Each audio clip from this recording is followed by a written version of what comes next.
I uttered that I understood not things too wonderful for me, which I knew not. The book of Job is one of the greatest masterpieces, not only of Hebrew, but of all literature. The vividness of its pictures, the poignancy of its lyric passages, and the passionate boldness of its attack on the spectacle of the righteous man in distress, all raise it to the level of the highest achievements in the literature of any tongue. Welcome to the Great Conversation podcast. I'm your humble host, Adrian Joseph, and today I am equally honored and delighted to be joined by Professor Paul Walters from Rhodes University to discuss the Old Testament book of Job.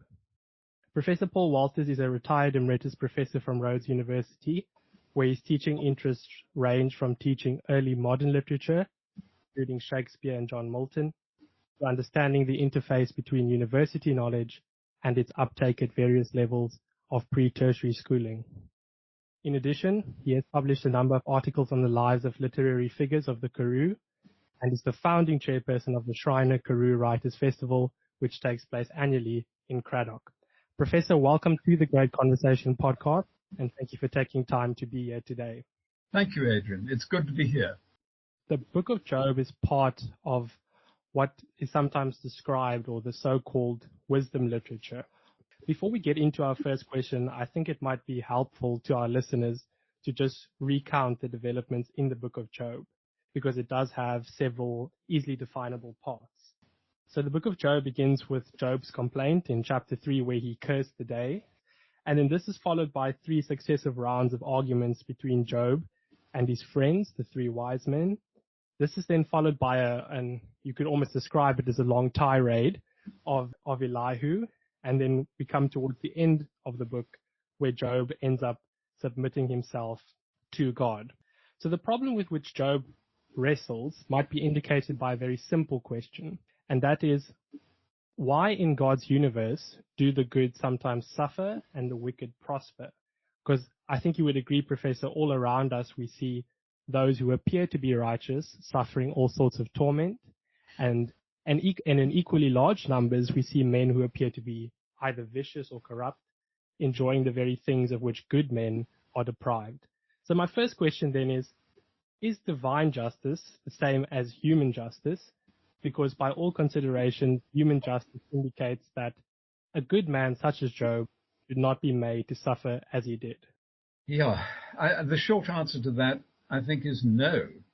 And I think partly the book of Job, well, the commentaries I managed to read all suggest that the book of Job does not pose any answer to the question, why suffering? It doesn't suggest where it comes from. It's much more focused, as you have pointed out, on this disparity between the good in, shall we say, both human and divine terms, and the bad, and the fact that the bad seem to prosper, as another metaphor in the Bible says, as the green bay tree, while the good often suffer. And I think part of the answer that it provides is there is no easy answer, if that isn't too deliberately paradoxical. Yes. I think we have to conclude, if we confine ourselves to the book of Job, that divine justice and human justice miss each other, if you can put it like that. They are not necessarily the same thing, and that perhaps if there is an answer, the passage that you read, leaving aside, as I say, the other conclusion to the work where he prospers twice over his original prosperity, if there is an answer, it actually lies in the human sufferer admitting that they're not the same and submitting to a rather mysterious sense of divine justice. Yes, it does indeed. And I just want to touch on something that you mentioned there. You mentioned that there are these prose parts, the introduction and the conclusion in the book of Job. And I was going to come onto that to perhaps probe you on that. The problem, one thing that I think might be helpful for listeners that are coming to the book of Job for the first time, is maybe to understand the two different perspectives that are taken on divine justice. So on the one hand, there is the view from inside the poem or the book. And this is the problem as Job and his friends see it. You know, they want to know Job was apparently a good and a God-fearing man. He was prosperous and happy. And then for no apparent reason, he is suddenly beset by all these grave misfortunes. And they want to know what the explanation for that is. On the other hand, there's the view that we have as the reader of the book of Job from almost outside the book. This is the view where we have the introductory and the concluding portions included as well. We see Satan and God set a wager to test Job's goodness and his devotion to God. And this almost changes our perspective because this is information that obviously Job and his friends are not privy to. So is there something perhaps in this distinction, the problem as divine justice as Job and his friends see it from inside the poem, and essentially we as the reader, how we see it, knowing what we know about Satan and Job's plight? I think that's a very good point. And I hasten to say that having met the gentleman through Milton's take on Satan as well as C.S. Lewis's Screwtape Letters, which is a wonderful modern attempt to understand what we might call the mystery of evil. The word means the accuser. So Satan, at its most simple, simply means the accuser. And one of the commentaries said, the fact that he's admitted to the company of, quote unquote, the sons of God, which some people say, oh, well, that's the company of the angels. Again, it's very, very difficult to find consensus on anything to do with this book. One scholar says this, another says that, and another one says something totally different. Would suggest that Satan, in a sense, belongs but also does not belong with that company of the sons of God, in the sort of God's court of justice, as it were, in the framing prose narratives. But I agree with you, it provides a different perspective, and given the fact that I think you're right to point to the dialogues as perhaps the original poem, and the beginning and the end as a later addition, as another writer's attempt to try to explain the mystery of what is depicted in the dialogue. So it's interesting you mentioned C.S. Lewis, and I also remember reading somewhere that C.S. Lewis considered hell to be an awful lot like a bureaucracy. And for anyone who's ever, and I would recommend our listeners to pick up the Screwtape Letters if they can. It really is a very insightful work into the cunning nature of the devil. But I take your point that there is this, how would you describe it, a lack of consensus on the meaning of the book of Job. I think John Calvin delivered about 159 sermons on the book of Job alone. We don't have 159 sermons, but we'll do our best. And I think that leads us quite nicely onto sort of the meat of the book of Job, is the dialogues that he has with his three friends. And Job's three friends, they take a very, how would you say it, an almost conventional, a traditional approach to solving the problem. They say, God punishes the wicked and only the wicked. Since God is punishing Job, Job must have been wicked. And maybe we can read a couple of portions. So there are Job has three friends or comforters, three wise men as they're sometimes described. It's Eliphaz, Bildad, and Zophar. And for instance, Eliphaz speaks to Job and says, remember, I pray thee, whoever perished, being innocent, or where were the righteous cut off? Even as I have seen, they that plow iniquity and sow wickedness reap the same. And then similarly, Bildad says, behold, God will not cast away a perfect man, neither will he help the evildoers. And then we finally have Zophar saying, know therefore that God exacteth of thee less than thine iniquity deserveth. So yeah, early on in the book of Job, we get a very traditional account, a very cause and effect understanding of human suffering. Job faces an agonizing problem, I would say here, because Job essentially rejects this traditional notion of suffering because he takes himself to be an innocent, an upright man, an innocent and upright man. And so this takes us to our second question, which is Job justified to rebel against God?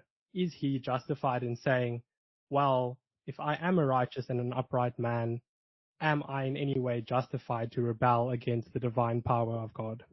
Very, very neatly put, Adrian. And obviously those views are very prevalent today. And I just want to say they cause so much hurt and harm in people. I've known a most wonderful and godly woman, sort of a grandmother figure to me, whose last years were made miserable by various converts who kept insisting, well, the reason she had so much pain was there must be unconfessed sin. And that was the first point where I, just from a human point of view, wanted to say, that is rubbish and I want no part with that. But most people like that easy A equals B and B equals C, that what I might call an equational sense of justice. And I think part of the greatness of the book of Job is that it perhaps it's too strong, but it rubbishes that idea. Because late in the book, God himself says Job is righteous. Okay, so is it right to rebel against a divine power? Well, I think, yes. I think the book vindicates that, although God does say Job also hasn't spoken what is right. And he says that the three friends have not spoken what is right. And that's why he grabs the mic and lets rip with divine authority. But he doesn't actually answer the question. He answers the question in the worst possible way, with all respect, by asking a whole series of splendid rhetorical questions. Wert thou there? When? Etc., etc. But if we look not too far away from Job at the next book in the Hebrew Scriptures, the Psalms, you will find there's a rebellious note raised there again and again, only in a question. And it would seem, and I'm going back to C.S. Lewis, but also beyond C.S. Lewis, wisdom, the current wisdom today is, don't be afraid. If you have an issue with God, don't be afraid to raise it. And so in a sense, Job, in crying out against the Almighty, is in fact being very modern. But not only very modern, but behaving in a way that, again, mysteriously, God would approve of, because there is a degree of honesty. There's no, dear Lord, loving Father, and so on, when you're feeling, what the heck have you done to me now? Yes, no, that is true. And I think I think it would be instructive to our listeners if we would read the part where God enters the dialogue. These are often described, these are known as theophanies, which to our listeners are visible manifestations of God to humankind. So think, for example, the burning bush and Moses and so on. But I want to address the point you spoke about, God entering into the dialogue, and it's the part where he enters with a whirlwind, or as a whirlwind. And the book of Job says, then the Lord answered Job out of the whirlwind and said, who is this that darkeneth counsel by words without knowledge? Gird up now thy loins like a man, for I will demand of thee, and answer thou me. Where wast thou when I laid the foundations of the earth? Declare if thou hast understanding. And you make an excellent point to say that God doesn't really, with all due respect, answer the question. He simply appears as a whirlwind. And we do later in the second part of his speech, because that is the first part of his speech, we do later hear the Lord say, so the Lord says, look on everyone that is proud and bring him low, and tread down the wicked in their place. Hide them in dust together, and bind their faces in secret. Then will I also confess unto thee that thine own right hand can save thee. Although God does say Job was just, and his punishment and his transgressions are not due to any pride of his own, but rather to God's wager with Satan, that's still, it helps us progress, but it doesn't solve the question for us, because we are still stuck with the question of, or the problem of, God's justice, in the sense of, why does God delay the punishment of the wicked sometimes and bring misery to the just? Could I just point out a comparison? Probably one of the greatest, most powerful portrayals of evil, his portrayal of evil, is Iago in Othello, and he escaped. They try to sort of, they say, right, well, torture will get this out of him, and I think his last words are something like, "Demand me nothing." And I think Coleridge called that the mystery of iniquity, and it's the same thing in a sense. We're not going to get an answer to why in this sense. Yeah. And on that point, Professor, you say that we maybe will not get an answer in the book of Job, but I think it's important to keep in mind the historical sequence of the books in the Old Testament, because some commentators see the book of Job as a bridge between the Old Testament and the New Testament. And the reason they say this is because there's a portion in the book of Job where Job is almost crying out for a moral arbiter, someone who can stand between him and God and plead his case of innocence with the Almighty. And so Job in that way is almost prophetic, the seeds of prophecy of a new Messiah that is not so much absent as is not yet come in historical time. And we can see the parallels here between Job's crying out and similarly Jesus's crying out when he's being crucified on the cross. He says, "My Lord, why have you forsaken me?" Those words could easily be Job's words. And so I think there's an interesting link there. And those amazing words which have been caught up in the funeral services of many churches. Job says, "I know that my Redeemer liveth." Yeah, one of the commentaries I read said, a lot of Job is wisdom, but there are moments in Job that can be seen as prophetic. In other words, anticipating later developments in our understanding of the Almighty. That has to be one of them. It's interesting that you mention, we will actually read that excerpt later on when we get to our other questions. Okay. Maybe now, though, would be a good time for us to maybe take a step back. Say, what about those listeners who are coming to the podcast or coming to the book of Job or the Bible and studying it not as a sacred text, not as a sacred piece of scripture, but as a piece of literature? And I think the problem of evil, as we've described it, only becomes a problem when Job's experience is, as it were, embedded in the concepts of the Judeo-Christian religion. In other words, our understanding of God as an all-powerful, all-knowing deity.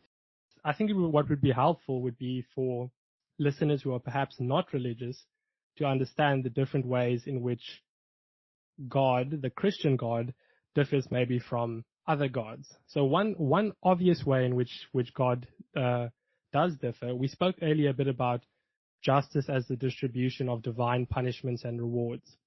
But if we look to something like the Greek gods, who sort of almost dish out rewards and punishments in a whimsical fashion, in a capricious fashion, this is what the blind caprice of what Shakespeare calls outrageous fortune. And we can easily think of situations in Greek literature like this. We can think of Odysseus, who is tossed about at sea, basically according to the fate of the gods, who either favor his journey home or are trying to send him misfortune. So is there something, perhaps a question that would help us along would be to ask, how are God's actions with regard to Job and the Christian God now, and our understanding of the Christian God, how are God's actions compatible with his goodness?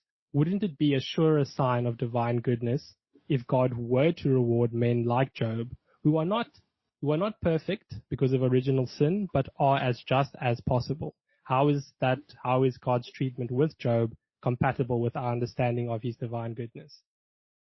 I remember reading somewhere, somebody quipped, if that's how you treat your friends, ... how do you treat, thank goodness I'm not an enemy. Yes. Well, again, it is mysterious. If you think of somebody like St. Francis, who is a popular figure, partly thanks to Pope Francis, I think, these days, who's given that name greater prominence again. But Francis, towards the end of his life, is granted the stigmata. He bears on his body the same wounds in the same place as Christ's body was wounded on the cross. And also, if we look at some of the great mystics throughout time, common era, they seem to have been called to suffer mentally, inwardly, this phenomenon known as the dark night of the soul, the sense of abandonment. Martyrdom. Martyrdom, for goodness sakes, yes. Thomas à Becket, Canterbury. Need I go any further? But if Job, towards the end, Job responds to the Almighty and he says, I had heard of you through the hearing of the ear. We might call this what is often the cliche called head knowledge, right? Information about God. And then Job says, but now I see thee for myself, and I repent in dust and ashes.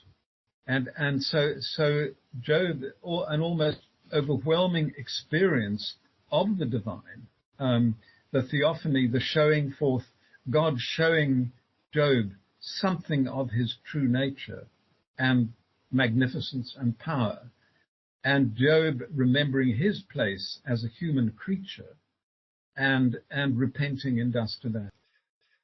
One thing that I definitely picked up and in my reading of the book of Job was this idea that there's almost a sense of there's a thematic evolution going on in the book of Job with regards to an understanding of religion. Many of us, we start off our lives sort of, we want to do things our way, and there's things we desire. And then it's only later on when we are faced with frustration or disappointment or anything along those lines that the possibility or the option becomes available to us in other words, we consider surrendering our own will to the will of God, or at least bringing them into unison with one another. And this is something I think that is quite apparent in the book of Job, that there are essentially two ways to obtain satisfaction and the peace that passes all understanding. It is either to go about to get what you want, or to be happy with what you've already got. And this is the tie between, and I think religion represents this tie between these two extremes. So there's a move from, we substitute our worldly desires, which because a lot of people, they invoke divine aid to achieve their earthly desires. They start out like that, at least. And then as they move along, they find themselves frustrated. And then they learn to replace their carnal blessings or desires with almost a new and higher good in a new form of religious life. So the book of Job is almost telling us that what we learn from the book of Job, we have this interesting mingling between Job's self-assertion and self-surrender, which makes reverence such a characteristic emotion in the book of Job. God then becomes to Job the means by which he realizes his end, but also the means by which his ends are completely reconstructed in a new way. There's a wonderful moment. In fact, I think it's the opening moment of a book that I used to read once a year for years. That is The Catcher in the Rye. When some alumnus of the school, this exclusive prep school that Holden finds himself at, comes back and gives a very pietistic sermon. It turns out that, as so many people in America, he's a very wealthy undertaker. And Holden comments afterwards, I could just see the bastard asking Jesus to send him another stiff as he put his Cadillac into third, And that's such a marvelous picture of people trying to use God for their own ends, for their own advancement. But I want to take that a little further. One of the commentaries pointed out that true righteousness or being right with God is always, now this is a word that is very problematic because even the newspapers use it, in my opinion, wrongly. True righteousness is always disinterested. And it's a wonderful word. It's a word that needs to be rehabilitated. People use it as the opposite of interested. They say, oh, he's disinterested in this. It means having no motive of personal gain. To be disinterested is to have no motive of personal gain, not to be uninterested in something. That's the opposite of interested. Sorry about that little linguistic lecture, but it was something that always bugged me. And in this commentary, it said, true righteousness is always, you're not doing it to get anything out of it. There are certain things in this world that are intrinsic goods. And one of those things is to seek to be in a right relationship with God, which righteousness always calls up for me Puritan, miserable faces, that kind of thing. I'm a bit against the Puritans, as you may have gathered, and so often smacks up self-righteousness. And so I prefer goodness or being in a right relationship with the divine, with the Almighty. I like the way you describe it as a sort of disinterested righteousness, disinterestedness as part of being righteous, because I think it's not the fact that you completely discard your own self-interest or your own self-will, but it's rather that you become one in unison with God. Your will becomes God's will. The sum of Dante's teaching, which Eliot was fond of quoting, en la sua volontade e nostra pace, in thy will is our peace. Pardon my Italian. In thy will is our peace, e nostra pace. And I don't know how many lines there are in the Divine Comedy, but that's kind of it's the culmination. 30,000 lines later, this is what you come out with. I wonder if I could throw in something here. There's a book which it seems I have now given away, but I have a long quote from it, a man by Richard Sewell, Sewall, called The Tragic Vision, or The Vision of Tragedy. And he has a chapter on Job, and that I was cross that I'd given the book away, but I'm at that stage of my life now. But can I read to you Sewell's definition of the tragic vision? I think it would help people coming not from a faith position and coming new to this. The tragic vision is in its first phase primal or primitive, in that it calls up out of the depths the first and last of all questions, the question of existence. What does it mean to be? It recalls the original terror, harking back to a world that comes before the conceptions of philosophy or the consolations of religion or whatever constructions the human mind has devised to persuade itself that its universe is secure. Isn't this exactly what Job does?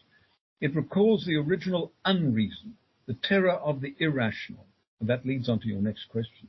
It sees a human being as questioner, naked, unaccommodated, alone, facing mysterious demonic forces in his own nature and outside, and the irreducible facts of suffering and death. And isn't that right on the money in terms of great screeds of the book of Job? Thus it is not for those who cannot live with unsolved questions. We come to the notion of mystery, or unresolved doubts, whose bent of mind would reduce the fact of evil into something else, or resolve it into some larger whole. Though no one is exempt from moments of tragic doubt or insight, the vision of life peculiar to the mystic, the pious, the propagandist, the confirmed optimist or pessimist, or the confirmed anything, is not tragic. I just think that says so much about. This was his introductory chapter to his whole book, and so obviously, partly he's thinking of Job, but he's thinking of the Greek plays, he's thinking of Shakespeare, he's thinking of the Scarlet Letter, incidentally, to go forward in time. Let me be reined in here.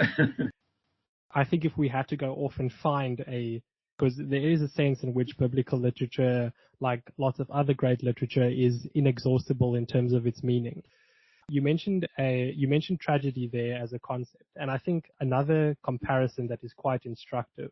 Listeners from our first episode on Oedipus the King, that is written by Sophocles, will maybe also be able to find that relevant here, in the sense of, we see also with Aristotle and in the Platonic distinction between happiness and good fortune, that we see that present happiness is no guarantee of continued fortune. We see that in both Oedipus's case and in Job. But while the Greek tragedies are baffled by almost the decrees of fate, here in the Christian understanding we are baffled by God's decrees. And there are very important similarities between both. In both there's a hero, there's a chorus, either of Theban elders or of three wise men.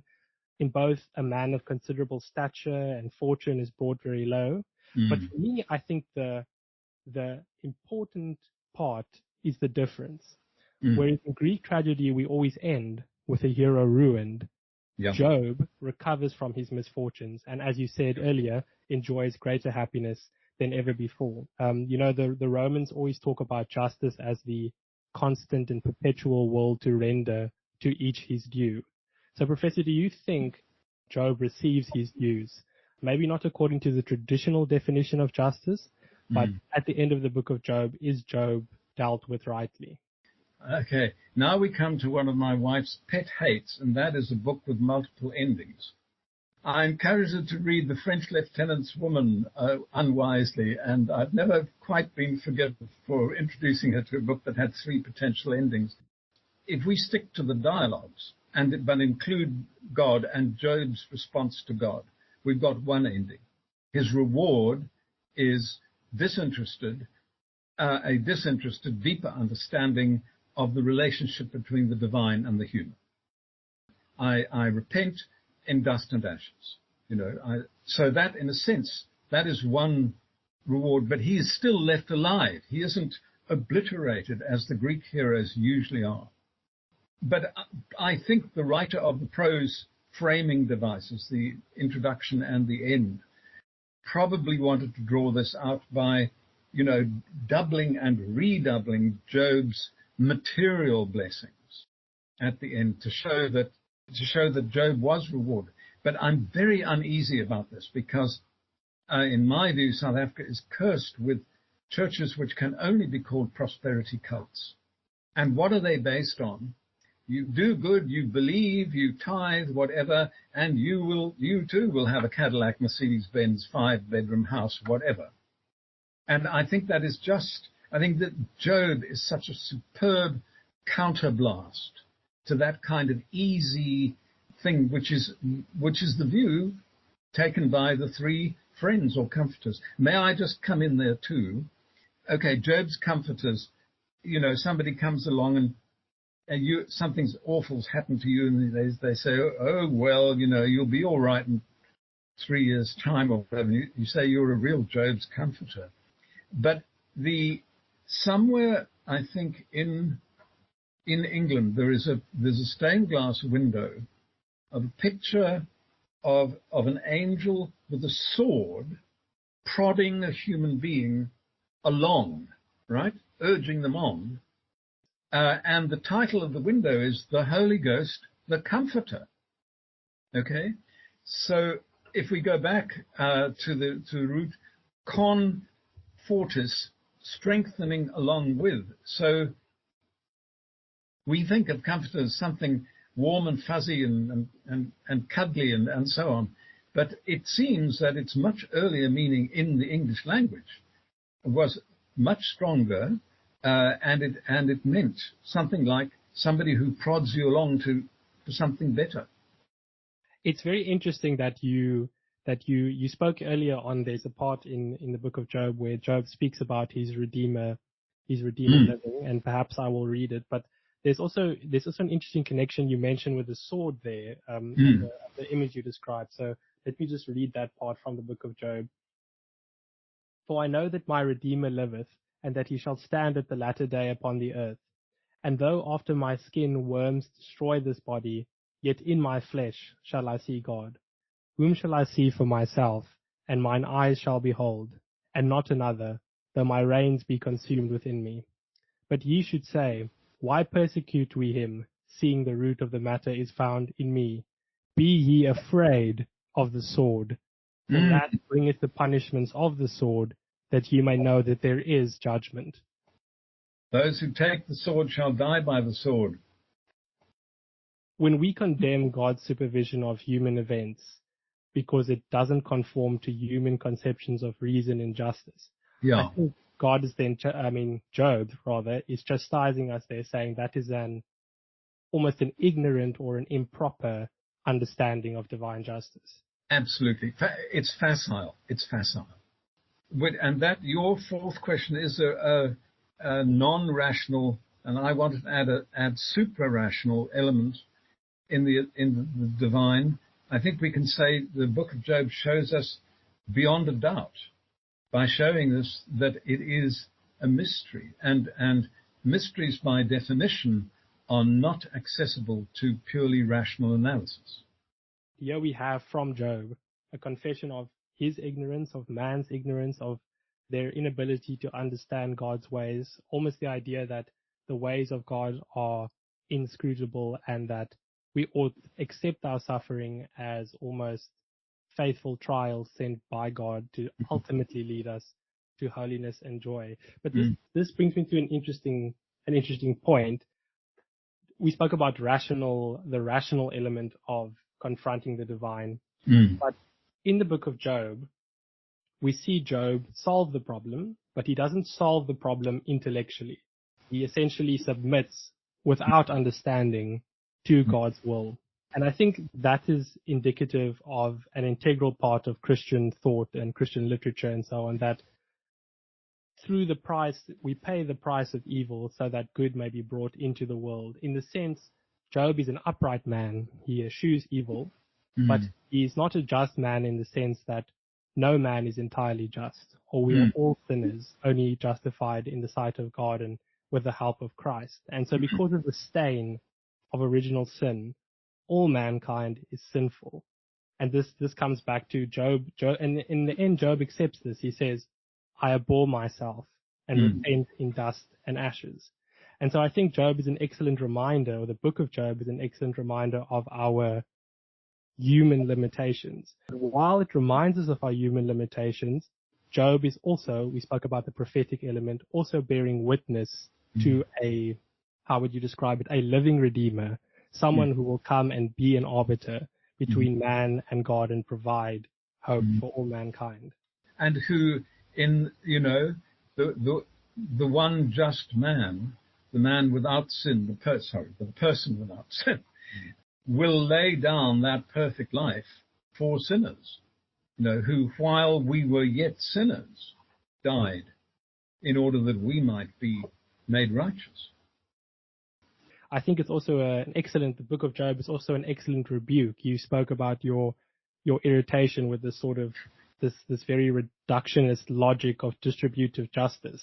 But the book of Job says that understanding is full of confusion, and his friends do not have the monopoly on wisdom. And I think one of the this only comes from a really close reading of the book of Job, is this metaphor of a tree.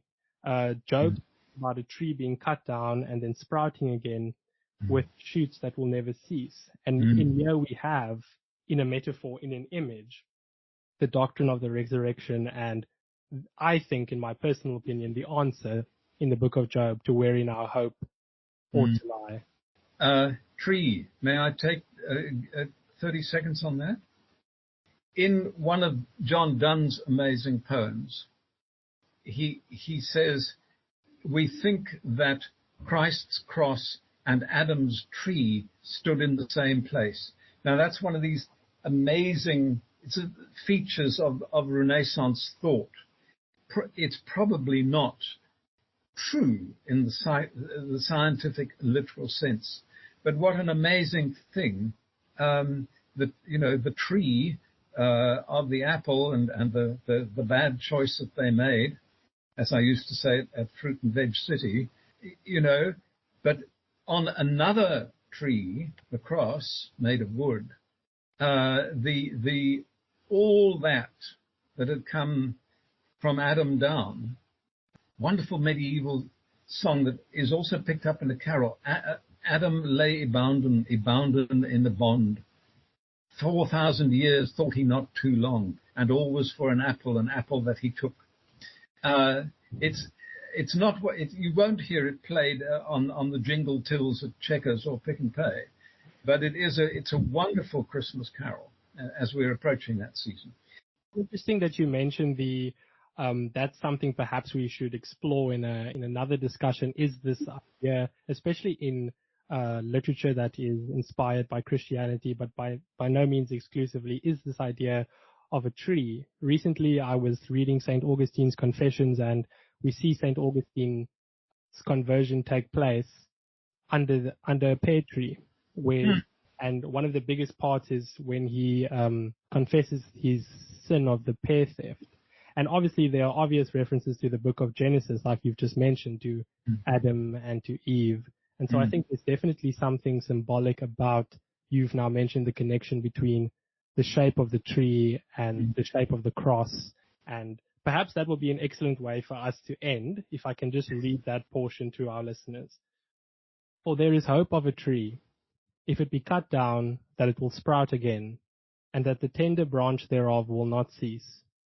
Though the root thereof wax old in the earth, and the stock thereof die in the ground, yet through the scent of water it will bud, and bring forth boughs like a plant. But man dieth and wasteth away. Yes, man giveth up the ghost, and where is he? As the waters fell from the sea, and the flood decayeth and drieth up, so man lieth down and riseth not, till the heavens be no more. They shall not awake, nor be raised out of their sleep. Oh, that thou wouldest hide in me in the grave, that thou wouldst keep me in secret, that thy wrath would be past, that thou wouldst appoint me a set time, and remember me. If a man die, shall he live again? All the days of my appointed time will I wait until my change comes. Thank you, Professor. I want to end the podcast, I always do, on a more personal note. And the question I there have for you is, what is your favorite piece of literature? You've taught English literature for many years. And why is it your favorite piece of literature? And then perhaps very briefly, what are your hopes for the future, not only of a humanities education in South Africa, but of a literary education? Oh dear. Off the top of my head, I would have to say Moby Dick, I think. I was introduced into it in my second year, and I taught it for many years. Like all good epics, it surrounds us on all sides. And it too is about the pursuit of good and evil, and the place of reason and faith in life. And Moby Dick, like Yahweh, like the divine in Job, is ultimately unknowable, ultimately an irreducible paradox, though pursued by Ahab as evil and understood ultimately by Ishmael as beyond that, not necessarily as good, but beyond both good and evil. So, yeah, I taught that for many years, and latterly then came to understand a book that came out, I think only a year before Melville's Moby Dick, and that's Hawthorne's The Scarlet Letter, which has to be one of the most penetrating studies of sin and the effect of sin on a person. And again, ultimately, The Scarlet Letter, the letter A, which Hester has to wear on the bosom of her dress, it is like Moby. It's an irreducible symbol. And within the story, Hawthorne never says A stands for adultery. The implication is there, but most of the book builds up all kinds of other associations: angel, amor, love, etc., etc., etc. Yeah, so those two, I've always thought that I think you get 10 desert island bisques, I think those two would be, I would pack, however heavy they were. Something that I have taught but would like to know much, much more about is Paradise Lost. So I think I'd love to spend more time just rolling around in Milton's iambic pentameter lines. Yeah. Look, I think Scripture, it is much more in a sense than literature, because literature in a sense has to stop. If it starts teaching and preaching, it's tipping over into something else. Whereas Scripture not only has these wonderful gems like Job, and for me the Gospel of John, and passages of some of Paul's letters, but at the same time, I wouldn't want to do without it. Olive Schreiner, who's thought to be a wicked free thinker, once gave her little leather-bound King James version away, and she earnestly wrote to a friend saying, "I've lost my little brown comforter." And in fact, at one point, she was fond of quoting, "Who darkeneth counsel with words without wisdom?" You know, her father was a missionary, on a very narrowly trained missionary, and she never lost that. She never lost the love of the language of the authorized version. May I throw a silly little joke in here? I was teaching in America, and it was a course that had combined senior undergraduates and first year of master's students. And one of them wrote in an essay, I think it was on Milton, "As King James said in the Bible." He was a master's student in English literature. So I said, "What the dickens do you mean by this?" "Well, it says King James Version here on the front page." And it's interesting the point you make. It's one that C.S. Lewis also makes, because, you know, he was obviously a writer of the Chronicles of Narnia and so on, and he placed a great deal of emphasis on the idea of indirect communication. The moment literature collapses into proselytizing, then it ceases to be literature in some important sort of way. Oh dear, the future of humanities. The less I said on that, the better at this stage.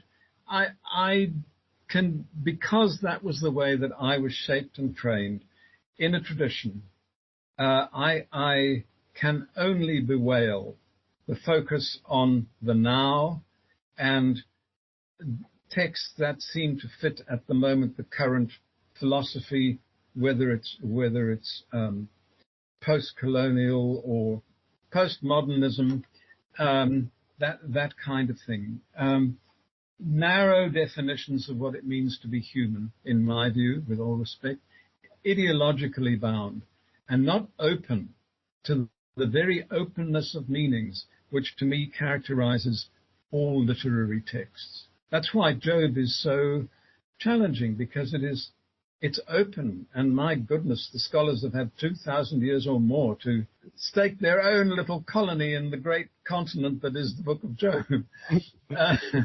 If I can put it like that. There was a great Milton scholar who said that the great evil of our times is what he called nostrocentrism. So taking the Latin word for our, and centrism obviously being centered upon ourselves, and not realizing that the study of literature historically was seen as a discipline. And so learning to read and understand works that are not automatically compatible or not automatically the product of one's own age is part of the challenge of studying literature, which is why I love your idea of the great conversation. You know, you are doing a great service in that. I wasn't paid for this version, by the way. Yes, it is important. I agree with you in that regard, that there is and I don't mean to disparage any departments or anything like that, but there is a very profound, not profound maybe, but a very narrow provincialism that has taken over in literature. There was a great literary scholar, a man called F.R. Leavis, who started a whole school of literary criticism at Cambridge. And somebody recalled meeting one of them, one of his disciples, in a Cambridge quad one day, and saying, you know, what are you reading now? And the name of the text was given.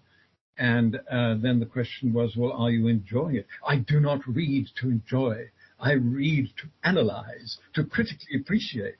Oh, Lord, send him an understanding heart, you know. The wonderful thing about literature is that it begins and ends surely in enjoyment. Maybe a superficial enjoyment or the cuddly enjoyment of being read to by a caregiver, an adult, from the earliest age, but it ends in that deeper enjoyment, appreciation, understanding. And as the man I did my PhD on, William Faulkner, said, you know, literature can be one of the things that helps humankind to endure and prevail. And that was in his Nobel acceptance speech. And I think, Professor, that is a wonderful line, a wonderful tone to end our podcast on. I just want to say again, thank you. I want to reiterate my gratitude to you for your Job-like patience.